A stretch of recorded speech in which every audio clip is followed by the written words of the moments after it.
Curiosity रहती है, एक जिज्ञासा रहती है कि गणपति बप्पा का हम विसर्जन क्यों करते हैं। और कई बच्चे तो पता है गणपति विसर्जन के दिन रोते हैं क्योंकि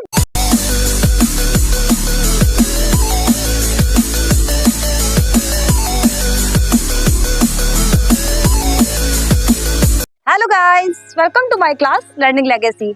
लर्निंग लेगेसी क्लास में आप सभी का स्वागत है। तो बच्चों कैसे हो आप? आशा करती हूँ सभी बच्चे खुश होंगे और बहुत खुशी खुशी क्या कर रहे हो, वो एग्जाम की तैयारी कर रहे हैं, पढ़ाई की तैयारी कर रहे हैं। और पढ़ाई की तैयारी के साथ साथ क्या कर रहे हैं, वो गणपति बप्पा की पूजा का मजा ले रहे हैं, आनंद ले रहे हैं, मनोरंजन कर रहे हैं।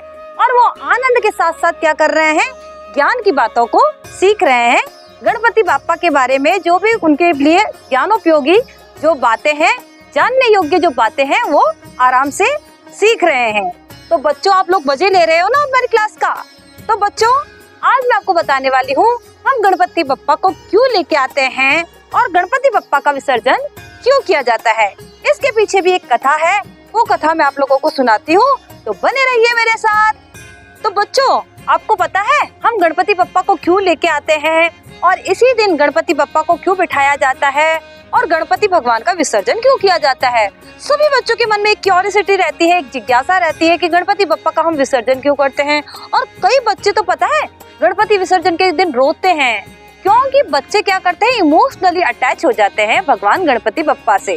तो भगवान गणपति बप्पा से जब वो अटैच हो जाते हैं ना, अनंत चतुर्दशी तक वो भगवान की पूजा करते हैं, आरती करते हैं, और जब विसर्जन होता है ना तो उन्हें बहुत दुख होता है क्योंकि वो भगवान गणेशा से इतने अटैच हो जाते हैं, इतनी विशेष मांगते हैं भगवान से, इतने मन से पूजा करते हैं, इतने मन से उनके सामने नाचते हैं। तो एक क्या होता है, एक रिश्ता बन जाता है उनके साथ। तो भगवान गणपति का जब विसर्जन होता है ना तो बच्चे बहुत रोते हैं। तो बच्चों मैं बताती हूँ कि आप भगवान गणेश का विसर्जन क्यों किया जाता है और भगवान गणपति को हम वेलकम क्यों करते हैं, इसके पीछे की कथा। एक बार क्या होता है, महर्षि वेदव्यास जो कि महाभारत के रचयिता है। तो महाभारत के रचयिता महर्षि वेदव्यास क्या करते हैं कि महाभारत को लिपिबद्ध करने का कार्य भगवान शंकर जी कहते हैं गणेश जी को कहते हैं आप महर्षि वेदव्यास के पास जाइए और जो महर्षि वेदव्यास जो भी बोले आपको क्या करना है, आपको लिपिबद्ध करना है। लिपिबद्ध करने का मतलब ये होता है कि लिखने का कार्य गणेश जी को सौंपा गया था।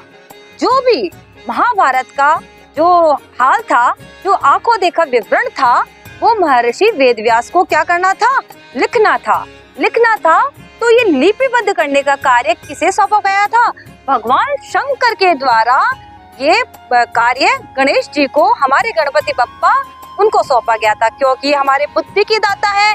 तो आपको पता ही है कि हमारे गणेशा में कितनी बुद्धि है। तो ये बुद्धि के दाता हमारे गणेशा को ये काम सौंपा गया और भगवान गणेश जी ने भी इसे बहुत अच्छे से निभाया। तो होता यूं है बच्चों कि जिस दिन महर्षि वेदव्यास इस कार्य को शुरू करते हैं, जिस दिन भगवान गणेशा इस कार्य को शुरू करते हैं, वो होता है गणेश चतुर्थी का दिन। तो भगवान गणेश चतुर्थी के दिन ये कार्य प्रारंभ करते हैं भगवान गणेशा, गणपति बप्पा, लंबोदर, विनायक। तो ये भगवान ये कार्य को शुरू करते हैं, लिपिबद्ध करने का ये कार्य। तो उस दिन महर्षि वेदव्यास के द्वारा जब ये लिपिबद्ध किया जाता है, जब इसे लिखा जाता है, तो क्या होता है कि 10 दिन तक लगातार लिखने के बाद क्या होता है, भगवान गणेशा के अंदर क्या होते हैं, अष्ट प्रकार के भाव जागृत जब होते हैं ना, तो वो उनके अंदर क्या होती है, एक एनर्जी आती है जिससे गर्व हो जाते हैं। भगवान जो गणेशा है उनका शरीर तपने लग जाता है। तो भगवान गणेशा का शरीर जब तपने लग जाता है तो महर्षि वेदव्यास क्या करते हैं, उनके ऊपर मिट्टी का लेप लगाते हैं ताकि उनके शरीर में ठंडक हो। इसलिए वो क्या करते हैं, महर्षि वेदव्यास उनकी मिट्टी का लेप लगाते हैं। लेकिन फिर भी क्या होता है कि गणेश जी की जो तपन है, जो जलन है, वो शांत नहीं होती है। तो फिर क्या कराया जाता है, उन्हें जलाशय में स्नान कराया जाता है। उन्हें जलाशय में स्नान कराने के बाद उनकी तपन थोड़ी शांत होती है। तो उसी प्रकार 10 दिन तक वो क्या करते हैं, जब लगातार ये कार्य करते हैं, लिपिबद्ध करने का कार्य करते हैं, तो उनके शरीर में जो तप हो जाता है और तब की गर्मी हो जाती है, उस गर्मी को शांत करने के लिए उनका विसर्जन कराया जाता है, उनको स्नान कराया जाता है। तो इसी प्रकार ये विसर्जन की कथा है कि गणपति बप्पा का विसर्जन क्यों किया जाता है। तो बच्चों, आपको अच्छी लगी ये कथा कि गणपति बप्पा को क्यों विसर्जन किया जाता है? तो आप गणपति विसर्जन के दिन रोते थे ना, अब आप नहीं रोओगे ना कि गणपति का विसर्जन क्यों किया जाता है। तो बच्चों, पता है आपको कि हम जब हमारे जीवन में जब ये त्योहार आते हैं, फेस्टिवल्स आते हैं, तो हम फेस्टिवल्स की नॉलेज क्यों देते हैं आप लोगों को? क्योंकि जब फेस्टिवल्स आते हैं तो हमारे जीवन में क्या बनी रहती है, एक जीवंतता बनी रहती है। जो जीवन में हम लोग क्या करते हैं, पढ़ाई करते हैं, आदमी लोग कहाँ जाते हैं, ऑफिस जाते हैं, जो वर्किंग वुमेन है वो भी ऑफिस जाती है, तो इससे हमारे जीवन में थोड़ा सा क्या हो जाता है, तनाव हो जाता है। तो उस तनाव को दूर करने के लिए हमारे क्या बनाया है, प्राचीन काल से हमारे जीवन में क्या बनाए गए हैं, फेस्टिवल्स बनाए गए हैं, त्योहार बनाए गए हैं, ताकि उससे क्या होती है, हमारे जीवन में पता है मनोरंजन और रोचकता बनी हुई रहती है। तो हमारे जीवन में एक उत्साह बना रहता है, एक उमंग बनी रहती है। इसलिए हमारे प्राचीन काल से हमारे जो भारत में क्या है, त्योहार मनाए जाते हैं, फेस्टिवल्स मनाए जाते हैं, जिससे हमारे जीवन में उत्साह, उमंग और क्या होता है कि ये हर्ष और उल्लास बना रहता है। तो हम हर कार्य को हर्ष और उल्लास और उत्साह और उमंग के साथ करते हैं, तो हमारे हर कार्य क्या होते हैं, बहुत ही अच्छे तरीके से होते हैं, बहुत ही सकारात्मक ऊर्जा और सकारात्मक शक्ति के साथ होते हैं। अब जैसे कि क्या होता है कि कोई आदमी है, ऑफिस से घर पे आता है, वर्किंग वुमेन है, जब ऑफिस से घर आती है, तब जब ऑफिस से सब लोग घर पे आते हैं, जब आदमी लोग घर पे आते हैं, वर्किंग वुमेन घर पे आती है, तो क्या करते हैं, जब गणपति की पूजा होती है और फिर नवरात्र आएंगे, जब नवरात्र की पूजा होती है, तो शाम के समय सब लोग क्या करते हैं, घर के सभी सदस्य एक साथ मिलकर बैठकर जब आरती करते हैं, भगवान की पूजा करते हैं, सब पूजा में शामिल होते हैं, तो क्या होता है कि घर में एक सकारात्मक सोच का वातावरण बनता है। क्या बनता है, एक घर में एक पॉजिटिविटी आती है, एक सकारात्मक सोच आती है, एक सकारात्मक ऊर्जा का निवास होता है घर में, जिससे सभी परिवार वालों के मध्य क्या बनते हैं, मधुर संबंध बनते हैं, और जो भी स्ट्रेस उनके कार्य के प्रति होता है, तनाव जो होता है, वो क्या होता है, दूर होता है। तो बच्चों, हमें क्या करना चाहिए, शाम के समय संध्या आरती में हमें बढ़ चढ़कर भाग लेना चाहिए। और क्या करना चाहिए, जब हम आरती बोलते हैं, मंत्र बोलते हैं, इससे क्या होता है, हमारी स्मरण शक्ति बढ़ती है और हमारा तनाव कम होता है, हमें आरोग्य मिलता है। तो ये सब चीजें हमारे जीवन के लिए कितनी उपयोगी है। तो ये उपयोगी चीजें जानने के लिए हम ये क्लास बनाते हैं, ताकि आप लोग सब बच्चे क्या करो, इन अच्छी बातों को सीखो, और जिससे आपके घर में क्या हो, सकारात्मक वातावरण हो। क्या हो, सभी बच्चों के घर में, सभी पेरेंट्स के घर में, सभी के घर में सकारात्मक सोच और सकारात्मक वातावरण होगा। जब सकारात्मक वातावरण होगा तो सब लोग क्या करेंगे, अच्छी चीजें सीखेंगे और अच्छी चीजें सीखने की ओर अग्रसर होंगे।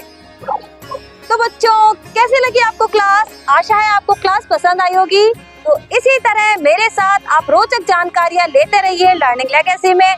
आगे भी हम हमारी क्लास में क्या करेंगे, आगे भी हम हमारे क्लास में गीता का ज्ञान देंगे। गीता को बहुत ही सरल तरीके से, बहुत ही इजी तरीके से बच्चों को बताएंगे कि गीता का ज्ञान जो हम सरलतम शब्दों में आप बच्चों को कैसे समझा सकते हैं। तो आप बने रहिए मेरी क्लास में learning legacy.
Please like, share and comment Learning Legacy.